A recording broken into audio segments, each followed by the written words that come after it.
प्रार्थना करत होते. आंटीने प्रार्थना केल्या आणि प्रार्थना करत असताना ते ज्यावेळेस बोलले त्यावेळेस प्रार्थनेमध्येच त्यांनी माझा विषय सांगून टाकला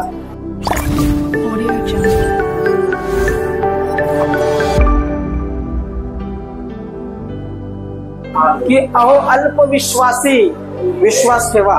ब्रदर बोलले, पण त्यांना माहिती नाही ते शरीरातून बोलले. आपल्याला वाटलं त्यांच्या मुखातून बोलले, पण ते पवित्र आत्म्याच्या सामर्थ्याने बोलले. आणि तोच संदेश आज मी देत आहे. आम्ही विश्वास ठेवला पाहिजे. आम्ही आजही खरे विश्वासणारे नाही. इथं बरेच जण बसलेले आहेत, पण ते खरे विश्वासणारे नाही. आम्ही नातेवाईकाला घाबरतो, आम्ही परिस्थितीला घाबरतो, आम्ही संकटाला घाबरतो. ज्यावेळेस आमच्या विश्वासाची वेळ येते त्यावेळेस तो विश्वास आमचा नसतो. आम्ही डिनाय करतो, नाकारतो विश्वास. आज जे इथं बसलेले तेच लग्नामध्ये जर भेटले मला तर ते लग्नामध्ये विश्वास नाकारतात. आज इथं बसलेले तेच जर मला नातेवाईकात भेटले तर ते येशूला नाकारतात. ते येशूला बोल्डपणे, जसं मी 4 नातेवाईकात देखील उभा राहून सांगेल की मी येशूचा आहे, त्याला बोल्ड विश्वास म्हणतात. मग तो विश्वास आला पाहिजे. आणि पवित्र शास्त्र त्या विश्वासाबद्दल बोलतो की तो विश्वास जो आहे तो परमेश्वरापासून येतो आणि परमेश्वर तो विश्वास आमच्या जीवनात निर्माण करतो. म्हणून तशा प्रकारचा विश्वास जोपर्यंत येत नाही तोपर्यंत आपण खरे विश्वासणारे म्हणूच शकत नाही. मग पवित्र शास्त्र या ठिकाणी स्पष्ट आम्हाला सांगतं की विश्वासणाऱ्या बरोबर चिन्ह असतील. मग विश्वासणाऱ्या बरोबर चिन्ह का होत नाही? का परमेश्वर कार्य करत नाही? का आम्ही विश्वासामध्ये मजबूत बनत नाही? त्याचं कारण आमच्या जवळच आहे. आम्ही स्वतःला चेक केलं पाहिजे की माझा खरंच विश्वास आहे का देवावर. मी लोकांसमोर, नातेवाईकांसमोर उघडरित्या म्हणू शकतो का की मी येशूचा आहे? ते म्हणणं गरजेचं आहे. आमचे स्टेटसच आम्हाला सांगतात आम्ही कोणावर विश्वास ठेवतो. म्हणजे आम्हाला जास्त बोलण्याची गरज नाही, पण पवित्र शास्त्र काय सांगतं? फक्त विश्वास ठेव आणि विश्वासाने कार्य होईल. तो विश्वास नाही की जो विश्वास जगात असतो तसा विश्वास नाही, तर पवित्र शास्त्र आम्हाला एक विश्वास ठेवायला लावतो. तो विश्वास म्हणजे न बदलणारा विश्वास, की ज्या विश्वासामध्ये आम्ही अधिक मजबूतीनं पवित्र आत्म्याच्या सामर्थ्यात वाढतो. आणि तो विश्वास मला या मंडळीत दिसत आहे आज. माझा विश्वास आहे तुम्ही कोणत्या नातेवाईकाला घाबरणार नाही, कोणत्या लोकांना घाबरणार नाही. तुम्ही ठाम सांगता हालेलुया, हालेलुया. आम्हाला लोकांना घाबरून येशूवर विश्वास ठेवायचा नाही. जर कोणी आजही नातेवाईकाला लोकांना घाबरत असेल तर इथून निघून जा. काय म्हटलं मी? निघून जा. कारण की मला तशी विश्वासणारे नाही पाहिजे. कारण मी प्रार्थना करेल तुमच्या जीवनात कार्य होणार नाही. आणि तुम्ही कोणाला दोष देतात? मला का दोष देताल माहितीये का? बाळासाहेब पॉवरफुल नाही, तुमचा विश्वास, तुमचाच विश्वास नाही. तुम्ही उगा नकली चर्चमध्ये आल्यावर विश्वास ठेवता. हा मी देवावर विश्वास ठेवतो. नातेवाईकात गेल्यावर म्हणता काय येशू विशू बोलू नका, येशूचं नाव पण घेऊ नका, हे विश्वास ठेवा. तुम्ही खरा विश्वास ठेवलाय का? खरा विश्वास ठेवलाय? बाप्तिस्मा घेतला? आज्ञा मांडली का परमेश्वराची? घाबरू घाबरू घाबरू घाबरू एक दिवस ऍक्सिडेंट होऊ, मरू आणि मग स्वर्गात जाऊ. आणि मग देव काय केलं पृथ्वीवर? मी तर तुला वचन सांगितलं, तू तर चर्चला जायची, वचन सगळं माहिती झालं. बाप्तिस्मा घेतला का? नाही देवा, मी नातेवाईकाला घाबरत होतो, आम्ही सगळ्या लोकांना, समाजाला घाबरत होते की कसं होईल, मी तुला स्वीकारलं नाही. तो म्हणतो जर तुम्हाला लोकांसमोर स्वीकारणार नाही तर मी देखील तुला माझ्या स्वर्गीय पित्यासमोर स्वीकारणार. पण जो कोणी मला लोकांसमोर स्वीकारतो त्याला मी माझ्या स्वर्गीय पित्यासमोर. मरणाची भीती त्याला असते ज्याचा अविश्वास असतो. आम्ही मरणालाही घाबरत नाही कारण की ख्रिस्त आमच्यामध्ये. हालेलुया. तसा विश्वास आहे का? तसा विश्वास असला तर विश्वासणारे, नाही तर उगा टाइमपास विश्वास घेऊन जर आम्ही प्रार्थना करत असू तर आम्हाला मी सांगितलं तुम्हाला, प्रार्थना कट्टरता असली पाहिजे. विश्वासामध्ये, देवाच्या सानिध्यामध्ये कट्टरता असली पाहिजे. टाइमपास जे येतात मग त्यांच्या जीवनात कार्य होत नाही आणि मग ते नाव ठेवत बसतात देवाला पण आणि पाळखाला पण की काहीच झालं नाही. प्रार्थनाच ऐकल्या गेली नाही. का ऐकल्या गेली नाही? त्यांचं जीवन तेवढं समर्पित नसतं आणि तेवढा विश्वास त्यांचा परमेश्वराच्या राज्यामध्ये नसतो, त्याच्यामुळे ते ऐकल्या जात नाही. पण जर या ठिकाणी तुम्ही बसलेले आहात आणि परमेश्वराचं वचन ऐकत आहात तर सगळ्या सृष्टीचा निर्माण करता परमेश्वर तुम्हाला बोलावत आहे, नाव घेऊन तुम्हाला बोलावत आहे. आता वेळ आलेली आहे. तो म्हणतो आता तरी मला ओळख, आता तरी मला खऱ्या रीतीने स्वीकार, आता तरी सगळ्या लोकांदेखील डिक्लेअर कर की मी येशूची आहे, मी येशूचा आहे. छळ होतच राहील, त्रास होतच राहील, संकट येतच राहील. शरीर 70 किंवा 80 वर्ष आहे, त्याचा डामडोल केवळ कष्टमय आणि दुःखमय आहे. हे लवकर सरताने आम्ही निघून जातो, पण देवाने दिलेला आत्मा देवाकडे जातो. ज्यावेळेस न्यायाचा दिवस येईल त्यावेळेस तो प्रत्येकाला विचारल, आणि न्यायसमयी तो ज्यावेळेस विचारल त्यावेळेस तो म्हणेल. आणि तुम्ही पण म्हणतात की प्रभूजी प्रभूजी आम्ही तुझ्या नावाने चमत्कार केले नाही काय, प्रभूजी आम्ही तुझ्या नावाने प्रार्थना केली ते लोक बरे झाले, प्रभूजी मी तुझ्या नावाने प्रार्थना केली हे केले, पण तू मला लोकांसमोर स्वीकारलं का? नाही, मी तुला स्वीकारलं नाही, मग मीही तुला माझ्या पित्यासमोर स्वीकारत. कशा विश्वास आहे आमचा? विश्वास कसा आहे? डुप्लिकेट विश्वास आहे. इथं वेगळा, लग्नात वेगळा, नातेवाईकात वेगळा, आणि मग नंतर इथं परत म्हणायचं की देवा तुझा गौरव असो, आणि नातेवाईकात देवाचा गौरव करत नाही. इतर आमच्या लोकांमध्ये सांगत नाही आम्ही उघड रीतीने मी येशूवरती विश्वास ठेवतो, मला काही जमणार नाही. या ठिकाणी पवित्र शास्त्र सांगतं की विश्वास धरणाऱ्या बरोबर, मग मला तेच सांगायचंय. बऱ्याचशा वेळेस तुम्ही म्हणतात की विश्वास धरणारा असून सुद्धा माझ्या जीवनात चमत्कार होत नाही, माझ्या जीवनात गोष्टी उलट्या होतात, सरळ होत नाही, माझ्या जीवनात संकट येत आहे, त्रास येत आहे, आणि मी तर विश्वास धरणारा आहे. काय विश्वास धरता तुम्ही? कशाचा विश्वास धरता तुम्ही? काय विश्वास आहे तुमचा? खरा विश्वास आहे ईश्वर? खरा विश्वास आहे? खरा विश्वास जर असला तर 1 मिनिट देखील तुम्ही येशू बिना जगू शकत. 1 मिनिट म्हटलं मी. खरा विश्वासणारा 1 मिनिट जगू शकत नाही. त्याला कसं तरी होईल, येशूचं नाव जर घेतलं नाही त्याला कसं तरी होईल. देवाचं सानिध्य जर नसलं तर त्याला बेचैन होईल. बेचैनी होती का? बेचैनी होती का? बेचैनी होत नसेल तर तुम्ही खरे विश्वासणारे नाही. You are emotional believer. तुम्ही भावनिक विश्वासणारे देवा देवा देवा. लोक सांगते बाळासाहेब आम्ही नाही ओळखत त्यांना. मला काही काही लोक बाहेर ओळखत नाही, खरंच सांगतो मी तुम्हाला. काही काही लोक मला बाहेर ओळखत नाही. का ओळखत नाही? अन्न कोणते ख्रिस्ती विश्वासणारे ते पाळक आहेत, त्यांना बाहेर प्रेज द लॉर्ड नाही करायचं. कसं मग मी प्रेज द लॉर्ड म्हणलं तर माझे लोक काय म्हणतील? विश्वास आहे, असा विश्वास आहे तुमचा? हा विश्वास आहे? असा विश्वासणाऱ्या बरोबर चिन्ह कसे असतील हो? अशा विश्वासणाऱ्या बरोबर चिन्ह नसतील. आम्हाला विश्वासणारे बनायचंय, म्हणून मी सांगतो की असे विश्वासणारे बना की जे विश्वासणारे प्रत्येक परिस्थितीमध्ये, संकटामध्ये, त्रासामध्ये, प्रत्येक कार्यामध्ये, प्रत्येक गोष्टीमध्ये फक्त आणि फक्त देवाला गौरव देतात. ते खरे विश्वास. आम्ही चेक केलं पाहिजे आमचं लाईफ. मी खरंच देवाला समर्पित आहे का? मी खरंच देवाची सेविका आहे का? किंवा मी सेवक आहे का? किंवा मी खरंच देवाला मनापासून धन्यवाद देत आहे का? पूर्ण त्याला माझं जीवन समर्पित केलेलं आहे का? की अजून थोडं बाकी आहे? पवित्र शास्त्र सांगतं की मग त्याने ज्यावेळेस आज्ञा दिली त्यावेळेस तो म्हणतो जो विश्वास धरतो व बाप्तिस्मा घेतो त्याचे तारण होईल, जो विश्वास धरत नाही तो शिक्षेस पात्र ठरेल. विश्वासाची कृती आहे. विश्वासाची कृती ही आहे की तो बाप्तिस्मा घेतो. बाप्तिस्मा घेणं म्हणजे दुसरं तिसरं काय नाही. बाप्तिस्मा म्हणजे बुडणे किंवा बुडवणे. आणि ज्यावेळेस आम्ही बुडतो त्यावेळेस पापाला मरतो, आणि ज्यावेळेस वरती येतो त्यावेळेस एक नवीन व्यक्ती म्हणून आम्ही जिवंत राहतो. आणि मग म्हटलेलं आहे की जो विश्वास धरत नाही तो शिक्षेस पात्र ठरेल. म्हणजे कोणता विश्वास धरत नाही? आता कोणता विश्वास धरायचा बाकी आहे? खरा विश्वास. खरा विश्वास.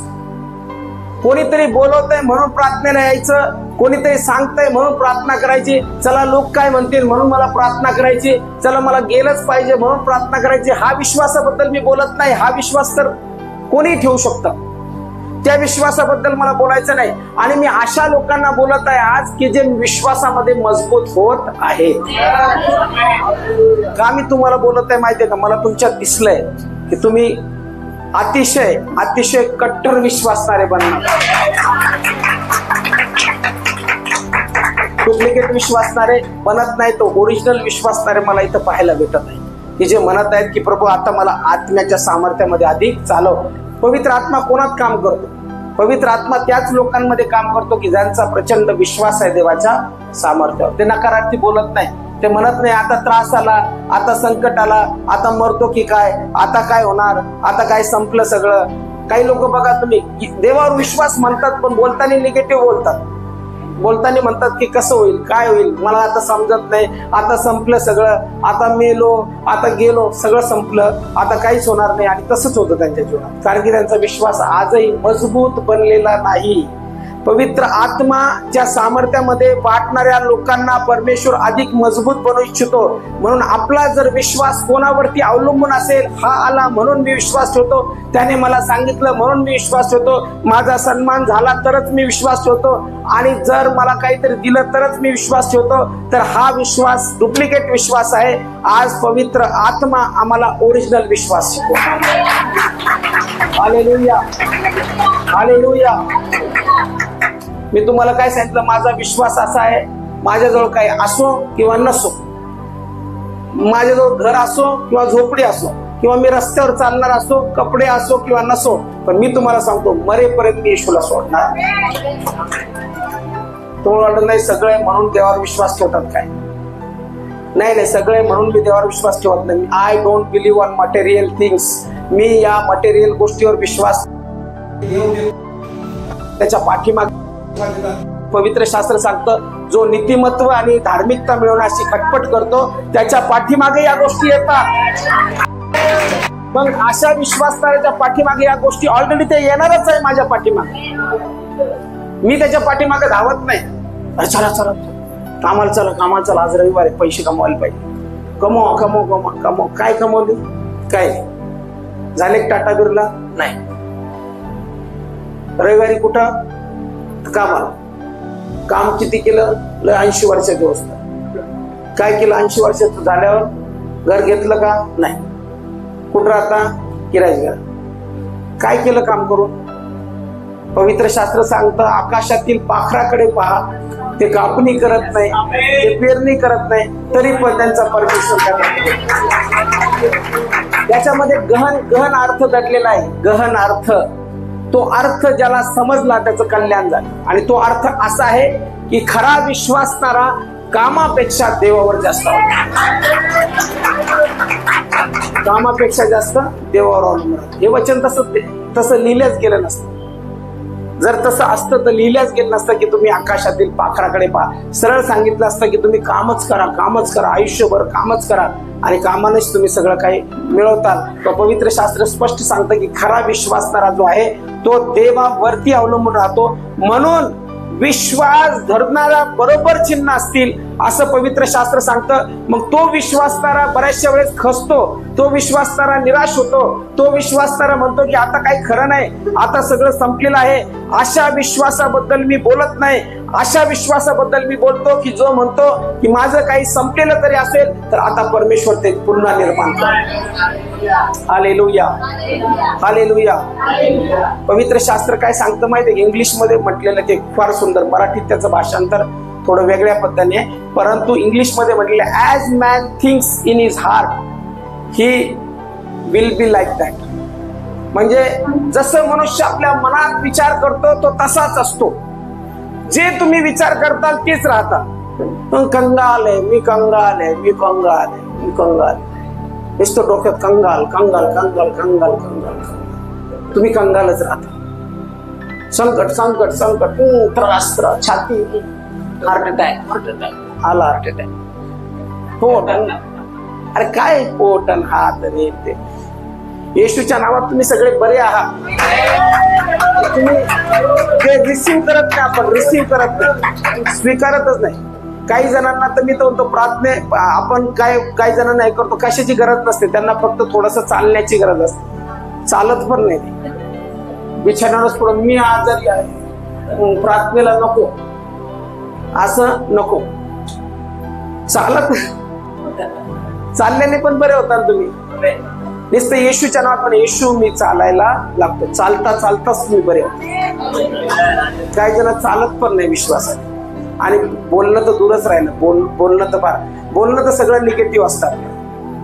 बोलणं निगेटिव्ह असल्यामुळे गोष्टी आमच्या जीवनात काही घडत नाही, कारण की आमचा विश्वास तसा बनलेलाच नाही. पवित्र शास्त्र सांगतं की फक्त विश्वास ठेव, आणि विश्वास ठेवणाऱ्याला सर्व काही शक्य आहे.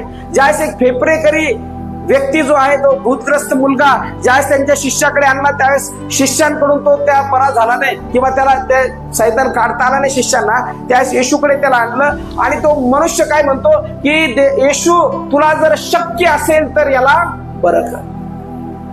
तो काय म्हणतो येशू त्याला, असं कसं म्हणतोस? स्पष्ट वचन आहे तिथं, तू असं कसं म्हणतो शक्य असेल तर? देवाला तर सर्व काही शक्य आहे. आज ते रूढी परंपरावादी विश्वास जरा बाजूला ठेवा, डुप्लिकेट विश्वास काढून बाजूला ठेवा, आणि आज इथं असं म्हणा की मरो या तरो मी आज येशूचाच आहे. हालेलुया. माझा पूर्ण विश्वास आहे, माझा परमेश्वर माझ्या जीवनात कार्य करणार आहे, आणि मी पूर्ण विश्वास ठेवत, नो शंका, डाऊट मनात येऊच देऊ नका, डाऊट यूज देऊ नका, बिलकुल त्याला थाराच देऊ नका. आणि मग अशा विश्वासणाऱ्याबरोबर पवित्र शास्त्र सांगतं की चिन्हे असत जातील. मग आज या ठिकाणी मला असे विश्वासणारे दिसत आहेत की ज्या विश्वासणाऱ्याबरोबर चिन्ह असतील. तुम्ही ते आहात. आजपासून चिन्हाची सुरुवात तुमच्या जीवनात सुरू झालेली, चमत्काराची सुरुवात तुमच्या जीवनात सुरू झालेली आहे. आणि आता असं म्हणू नका की माझ्या जीवनात चमत्कार नाही. आताच भविष्यवाणी आलेली की परमेश्वराने महान कार्य आमच्या जीवनात केलेलं. काय म्हटलेलं, एक नवीन संजीवनाची सुरुवात झाली, आणि पवित्र आत्म्याचा अग्नी सगळ्यांना पेटवत आहे. विचार करा, हा संदेश जो कोणी देवापासून आलेला संदेश स्वीकारतो त्याच्या जीवनामध्ये कार्याची सुरुवात होते. मग पवित्र शास्त्र आम्हाला तेच सांगत आहे की विश्वास जो आहे तो देवापासून येणारा विश्वास, की असा विश्वास की त्यामध्ये मनुष्य ढळत नाही. एक विश्वास लोकांमध्ये वेगळा आणि एक विश्वास देवाच्या लोकांमध्ये वेगळा, असा विश्वास तो ठेवत नाही. ठाम विश्वास ठेवतो की माझा प्रभू माझ्या जीवनात कार्य करतो, डगमगत नाही तो. आपली नाव माझी डोलते पाण्यावर, त्या गाण्यासारखंच आपल्याला, वल्लो रे नाव माझी, पडलं वल्लो रे तू, बरोबर ना? किती सैतानी वाराय पास पाना आचोल्यांचे, किती सैतानी वाराय तो करू द्याला मी जातो, पडे दुःखाची डोंगर डोईवरी, नाव माझी डोलते पाण्यावरी. सेम गाण्यासारखेच आहे आपण. कोणी लिहिलं काय माहित ते गाणं, मला निगेटिव्हच वाटतं ते गाणं. माझे नाव डुलत डुलत नाही, माझ्या नावात येशू आहे, माझ्या नावात पूर्ण देवावरती अवलंबून. देव जे करील ते करील, मी विश्वासातून हटणार नाही, मी मजबूतीनं विश्वासामध्ये राहील. आणि असे विश्वासणारे परमेश्वर आज बोलवत आहे. आणि परमेश्वर ज्यावेळेस आम्हाला बोलवतो त्यावेळेस ह्या गोष्टी, म्हणजे जे वचन या ठिकाणी सांगितलेले ते वचन आमच्या जीवनात पूर्ण व्हावी ही देवाची इच्छा आहे. म्हणून परमेश्वराचं वचन सांगतं की विश्वास धरणाऱ्या बरोबर ही चिन्ह असत जातील. ते माझ्या नावाने भूते काढतील, नवनव्या भाषा बोलतील, सर्प उचलतील, व कोणताही प्राणघातक पदार्थ प्याले तरी तो त्यांना मुळीच बाधणार नाही. त्यांनी दुखण्यावर हात ठेवले म्हणजे ते बरे होतील. हे कोणासाठी? विश्वासणाऱ्यासाठी. पण मी तुम्हाला सांगितलं असं लेच्या पेच्या विश्वासणारा नाही. मग असंच विश्वास ठेवला बस बरं होण्यास, थोडस काहीतरी जीवनात चेंज येऊ नये म्हणून मी विश्वास ठेवलाय, तसा विश्वासणारा नाही. खरा विश्वासणारा की जो पूर्णपणे परमेश्वरावर अवलंबून आहे, अशा विश्वासणाऱ्याच्या जीवनातून कार्याला सुरुवात होते. कारण की देव शरीर वापरतो. जे शरीर आम्ही परमेश्वराला समर्पित करतो, हे शरीर एकतर आम्ही देवाला समर्पित करू शकतो किंवा एक सैतानाला समर्पित करू शकतो. दोन्ही पण स्पिरिट आहे. म्हणजे देव आत्मा आहे आणि तो आत्मा या शरीराद्वारे कार्य करतो, आणि सैतान देखील आत्मा आहे, तो आत्मा देखील शरीराद्वारे काम करतो. म्हणून हे शरीर एकतर आम्ही देवाला समर्पित करू शकतो, नाहीतर मग दुष्ट आत्म्याला समर्पित. मग विश्वासणारा आपलं शरीर देवाला समर्पित करतो, पवित्र आत्म्याला समर्पित करतो, आणि मग त्याच्यामध्ये तो विश्वास निर्माण होतो. आणि तुम्हाला सांगतो, विश्वास देवाचं वचन ऐकल्याशिवाय येत नाही. तुम्ही म्हणता ना असाच विश्वास येऊ दे देवा, असा विश्वास येत नाही. पवित्र शास्त्र स्पष्ट सांगतं की विश्वास हा वार्तेने येतो, आणि ती वार्ता म्हणजे देवाचं वचन. तुम्ही देवाचं वचनच ऐकलं नाही, तुम्ही देवाचं वचनच वाचलं नाही, तर तुम्ही ज्ञानी बनणार नाही. तुम्हाला जस्ट विश्वास येईल, फक्त असा विश्वास.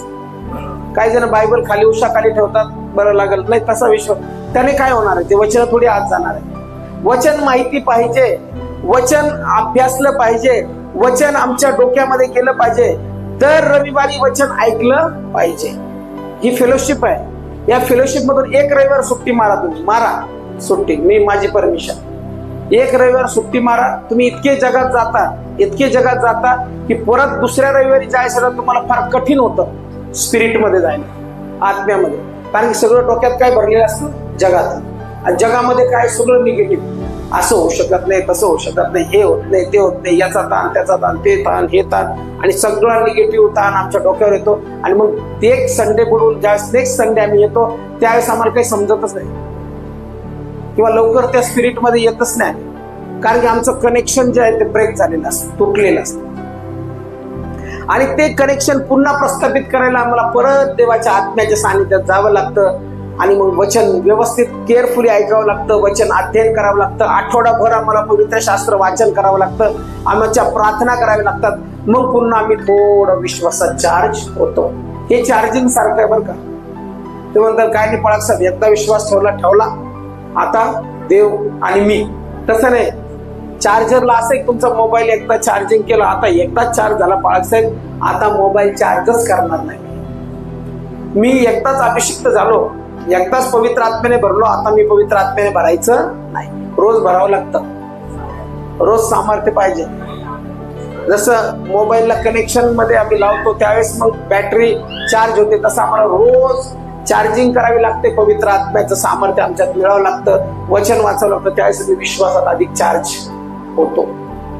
म्हणून या ठिकाणी पवित्र शास्त्र आम्हाला त्या विश्वासाबद्दल बोलतं. आणि ज्यावेळेस असा विश्वास आमच्या जीवनात निर्माण होतो आणि ज्यावेळेस आम्ही पूर्ण विश्वासामध्ये येतो, त्या दिवसापासून जे वचन या ठिकाणी लिहिलेलं आहे ते वचन आमच्या जीवनात कार्य करायला सुरुवात करतं. मी खूप अभ्यास केला या वचनावर. मी म्हणलं तेव्हा मी पण विश्वासणार आहे, मग कार्याला सुरुवात कशी होत नाही, चमत्कार कसे होत नाही. देवाला अजून तुला मजबूत व्हायचं, अजून मजबूत व्हायचं, अजून मजबूत व्हायचं, अजून मजबूत.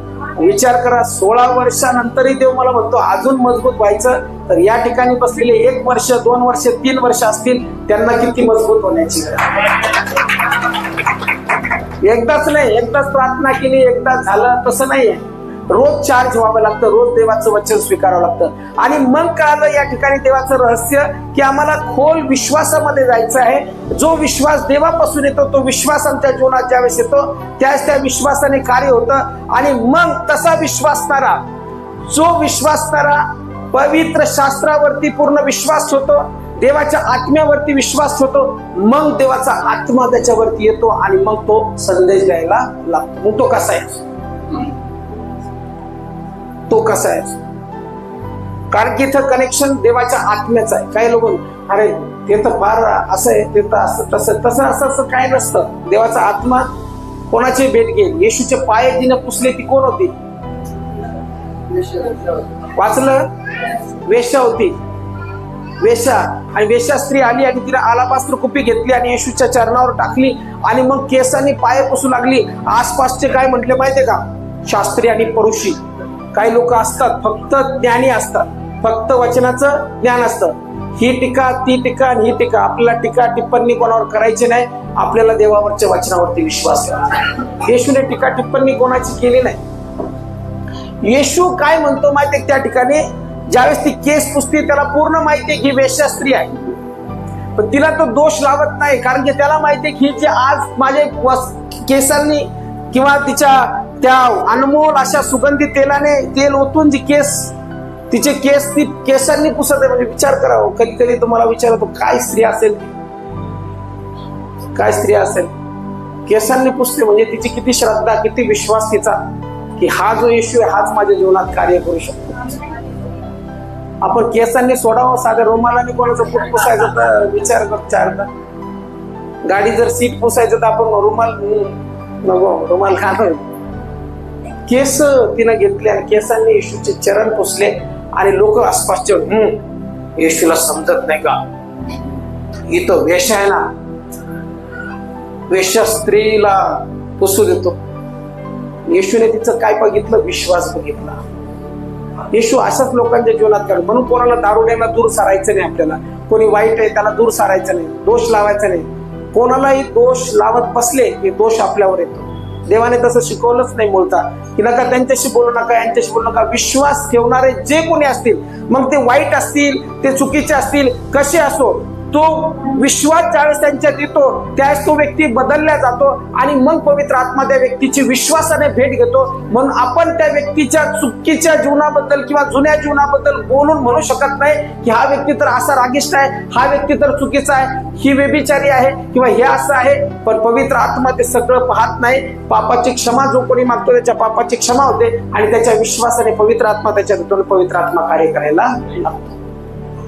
म्हणून माणसाचं पाहणं आणि देवाचं पाहणं वेगळं आहे. माझा मागचा रविवारचा उपदेश होता, पण देवाच्या आत्म्याने या ठिकाणी इतकी पकड घेतली की उपदेशच झाला नाही. आणि ते मला तेच सांगायचं होतं की माणूस बाह्य स्वरूप पाहतो, माणूस कसा दिसतो, कशी दिसते ते पाहतो आणि मग नंतर जज करतो. पण देव बाह्य स्वरूप पाहत नाही, देव अंतःकरण.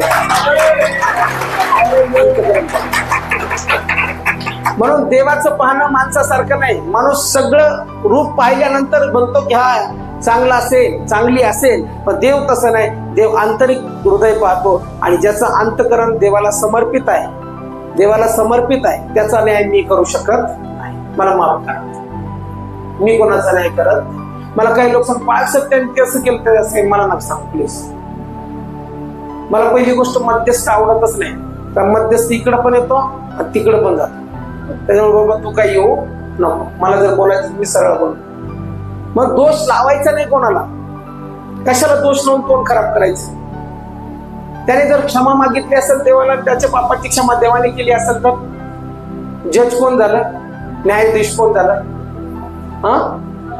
माणूस. म्हणजे मी कशाला दोष लावू? आपल्याला दोष कोणालाच लावायचा नाही. आपण सगळे भाऊ बहीण आहोत ख्रिस्तामध्ये. आपल्याला उलट प्रेमाने राहायचंय आणि ख्रिस्ताचं नाव गाजवायचं. विश्वास ज्यावेळेस येतो त्यावेळेस विश्वास मनुष्याला बदलतो आणि पवित्र आत्मा त्याच्या जीवनामध्ये कार्य करतो. म्हणून ज्यावेळेस संदेश येतो तो पवित्र आत्म्याकडून येतो. ज्यावेळेस कार्य होतं त्यावेळेस ते पवित्र आत्म्याकडून होतं. पवित्र आत्मा मनुष्याला वापरतो, पण अशा मनुष्याला वापरतो की जो परमेश्वरावरती विश्वास ठेवतो, पश्चाताप करतो, पापे त्यागून देतो आणि मग अशा विश्वासणाऱ्या बरोबर ही चिन्ह राहतात आणि परमेश्वर त्याच्या जीवनामध्ये कार्य करतो. हे चर्च लोकांना दोष देण्यासाठी निर्माण झालेला चर्च नाही. हे चर्च कोणाचं उन्ह दुनं काढण्यासाठी नाही. हे चर्च मी घोषित करतोय फक्त देवाचं गौरव. Hallelujah, hallelujah. क्षमा करायला शिका, विसरून जायला शिका, सोडून द्यायचं. झालं ते झालं, जाऊ देव, मी पण तुला क्षमा करतो, कारण मी देवाच्या आत्म्याविना राहू शकत नाही. कुठं मी तुझाच विचार करून 24 तास डोक्यात तूच तूच तूच तूच. काही लोकांच्या डोक्यात एकच खटका असतो, अरे द्या ना सोडून. त्याला जर डोक्यातून काढलं तर देव येईल ना डोक्यात. त्याला डोक्यात धरलं तर कसं देव येईल डोक्यात? त्याला काढून टाकायला म्हणजे देवा तू याचा ताबा घे. मी सांगतो महान देव परमेश्वर काय. एक उदाहरण बघा, जुन्या करारामध्ये अलिशाचा सेवक पळत येतो आणि पळत येऊन म्हणतो महाराज पूर्ण सैन्याने वेढा टाकला. बघा ना, किती किती लोक आपल्याला मारायला आले, पूर्ण घोडे रथ घेऊन लोक आलेले आहेत. आणि मग त्या ठिकाणी तो म्हणतो आता कसं होणार. त्याच्या आईचे होते जे डोळे होते, कोणते डोळे होते माहितीये का? जगातले डोळे होते, शारीरिक डोळे. शारीरिक डोळ्याने संकट दिसतं, शारीरिक डोळ्याने मरण दिसतं, शारीरिक डोळ्याने आता संपलो असं दिसतं. आणि तो म्हणतो बघा ना सगळीकडून घेरा टाकलेला आहे. त्याला हसू आलं असेल. याला स्पिरिच्युअलाइज नाही, याला आध्यात्मिक डोळे नाही. काही लोक बोलतात ना निगेटिव्ह, फायचं नाही होणार नाही, कसं होईल, काय राव तुम्ही. माझ्या वडिलांना कोणाचं होऊ शकत नाही असं काय. मी ते मानतच नाही. माझ्या डिक्शनरीतून मी तो शब्दच कट केलेला आहे. कोणी जर मला म्हणलं देवाचं काम होतच नाही, चर्च बिल्डिंग होणारच नाही, जागा होणारच नाही, येशूच्या नावात मी तोंड आणि त्या गोष्टीवर फुली मारतो. मी ते स्वीकारतच नाही, कधी स्वीकारलं नाही, स्वीकारणार नाही. मी काही नव्हतो त्यावेळेस स्वीकारलं नाही की काहीच होणार नाही. मी स्वीकारलं होणारच आणि आजही स्वीकारतो ते होणारच आहे आणि फार मोठं होणार. तुम्ही हजारो लोकांसमोर साक्ष देणार हे मी स्वीकारतो. हे ओव्हर कॉन्फिडन्स मध्ये बोलत नाही, मी पवित्र आत्म्याच्या सामर्थ्याखाली बोलत.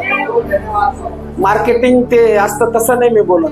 येस और नो, मी पवित्र आत्म्याच्या अभिषेकाने बोलत आहे. ते होणारच आहे कारण की पवित्र आत्मा आमच्या बरोबर. म्हणजे याच्यात येस और नो नाही, किंवा पवित्र आत्मा ज्यावेळेस काम करतो त्यावेळेस ते त्याच्या आत्म्याचं काम आहे. म्हणून आमचा निगेटिव्ह विश्वास काही होणारच नाही हो, असं जमतच नाही हो, असं होतच नाही हो, हे माणसासाठी आहे. कारण की आई जे आहेत आपले शारीरिक पाहतात, बघा ना किती थोडासा पैसा, काय राव एवढसा पैसा कसं पुरवल, काय होईल, हे माणसाचं पाहणं आहे. देवाचं पाहणं असं नाही. अरे किती सैनिक आहे तिथं, आता आपण मेलो, सगळे आले. तो हसला असेल, थांब.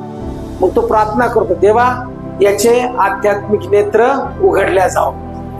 आणि ज्या समय अलिशाच्या सेवकाचे हे डोळे बंद झाले आणि आध्यात्मिक दृष्टी म्हणजे पवित्र आत्म्यापासून आलेली दृष्टी ज्यावेळेस उघडल्या गेली, त्यावेळेस त्याने बघितलं की जेवढे शत्रूचे सैनिक आहेत त्याच्या अपेक्षा अधिक सैनिक, अधिक अग्नीचे रथ व घोडे त्यांना पूर्णपणे घेरा टाकून उभे आहेत. आणि यांच्या पक्षाचे जे आहेत त्याच्यापेक्षा आमच्या पक्षाचे फार मोठे.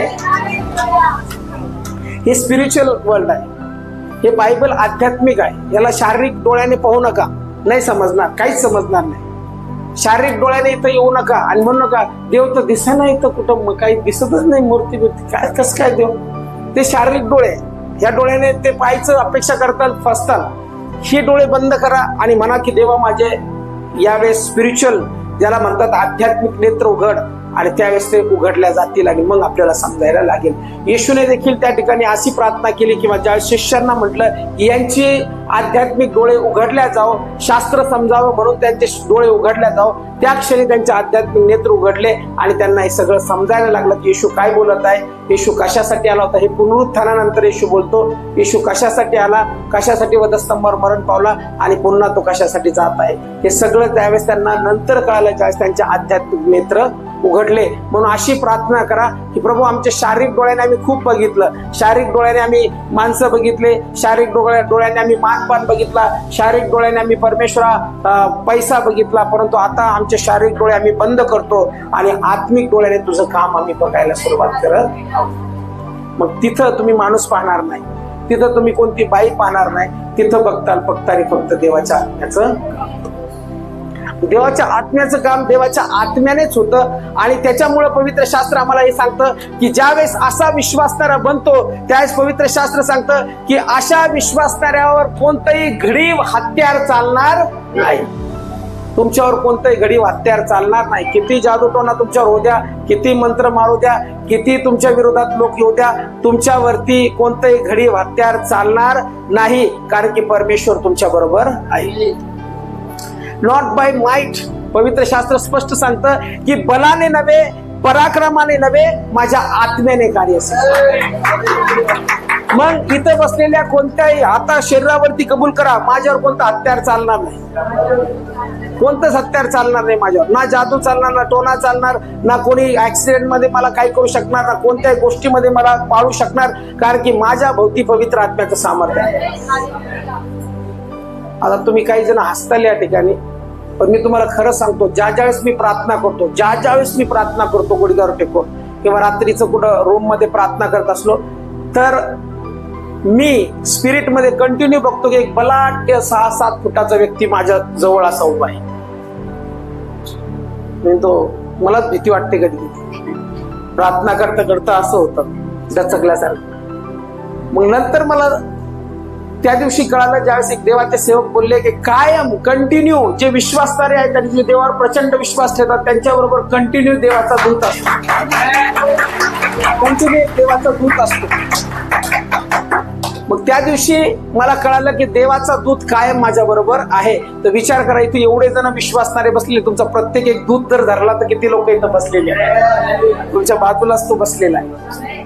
तुमच्या संरक्षणासाठी देवाने तो दिलेला आहे. मी अशी गाडी ज्यावेळेस आता परवाच्या दिवशी यांना सोडून येत होतो, फास्ट चाललो होतो त्या रोडने, चांगला रस्ता झाला म्हणून मोकळं चाललो आणि अचानक कुत्र्यांचे भांडणं झाले. कुत्रे पळत डायरेक्ट माझ्या गाडीकडे आले, 4 कुत्रे. मी म्हटलं आता डोळे झाकून घेतले, देवा आता पडलो, मी पडणार जोरदार. पण त्या दोन्ही कुत्र्याच्या मधून गाडी माझी गेली, एकदम सेफ गेली. परत मला रिमाइंडर झालं, माझा देवदूत माझ्या बरोबर मला संरक्षण दे. काहीच नाही झालं. तुमचा देवदूत या ठिकाणी तुमच्या सोबत आहे. तो वाट पाहत आहे असा की कमांड करा, बोला, म्हणजे मी लगेच कामाला लागेल आणि तुमच्यासाठी मी काम करेल. म्हणून विश्वासणाऱ्या बरोबर ही चिन्ह असत जातील. मग आज इथं विश्वासणारे बसलेले आहे. मी कमजोर विश्वासणाऱ्याला बोलत नाही, आज विश्वासणाऱ्याला बोलत आहे. आज या ठिकाणी असं गळेल माणसाला बोलत नाही. गळेल असं तर जा निघून इथून, एकदम नाही होऊ शकत नाही, होणारच नाही ना. आता इतके बोलले पाळक साहेब, मला नाही वाटत होणार. मग नका माझ्याकडून प्रार्थना पण करून घेऊ नका, मला नाव ठेवताल तुम्ही. यांच्या सामर्थ्य नाही, सामर्थ्य माझ्यात नाहीच आहे, सामर्थ्य देवात आहे. म्हणून असे जर विश्वासणारे असेल तर आत्ताच ही जागा सोडा. पण जे विश्वासणारे आज वचन ऐकून मजबूत झालेले आहेत, आज मी तुम्हाला सांगतो, पवित्र आत्मा तुमच्या जीवनात फार महान कार्य करणार आणि एक विटनेस तुम्हाला बनवत आहे, सामर्थ्यशाली तुम्हाला बनवत आहे आणि महान कार्यासाठी तुम्हाला उभं करत आहे. म्हणून तो विश्वास जो आम्ही ठेवलेला आहे तो साधारण विश्वास नाही, तर पवित्र आत्म्यापासून येणारा विश्वास आहे. आणि जो असा विश्वास ठेवतो परमेश्वर त्याच्या जीवनात कार्य करतो. म्हणून आता प्रार्थना करत असताना म्हणा, माझा चमत्कार मी रिसीव्ह केलेला आहे, माझ्यावर कोणताही घडीव हत्यार चालणार नाही, परमेश्वर माझ्या बरोबर आहे, त्याचा दूत माझ्या सोबत आहे आणि तो मला संरक्षण देण्यास सदैव सहाय्य आहे. म्हणून यावेळेस आपण आपल्या पायावरती उभं राहूया आणि पवित्र आत्म्याच्या सामर्थ्यामध्ये प्रार्थना